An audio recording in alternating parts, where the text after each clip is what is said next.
মৃত্যুর 40 দিন পূর্বে মানুষ 3টি স্বপ্ন বারবার দেখে থাকে।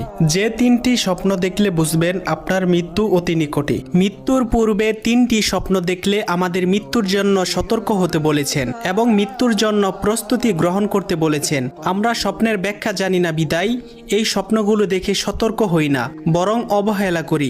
বর্তমান বিশ্বের বিশিষ্ট স্বপ্ন ব্যাখ্যাকারী আল্লামা শিরিন রহমতুল্লাহি আলাই বলেন, যদি কোনো মানুষ এই 3টি স্বপ্ন দেখে তাহলে বুঝবেন সে আর বেশি দিন পৃথিবীতে বাঁচবে না। নাম্বার 1, স্বপ্নে যদি দেখেন আপনার পরিবারের মৃত আত্মীয় স্বজনেরা আপনাকে ডাকছে তাদের কাছে যাওয়ার জন্য, তাহলে বুঝবেন আপনার মৃত্যু অতি নিকটে। নাম্বার 2, স্বপ্নে যদি দেখেন আপনি প্লেনে করে অথবা জাহাজে করে এক দেশ থেকে অন্য দেশে সফর করতেছেন, তাহলে বুঝবেন আপনার মৃত্যু অতি কাছেই। নাম্বার 3, স্বপ্নে যদি দেখেন আপনার হাতে একটি পাখি ছিল, সেই পাখিটি ছটফট করতে করতে উড়ে গেছে, তাহলে বুঝবেন আপনার মৃত্যু অতি নিকটে।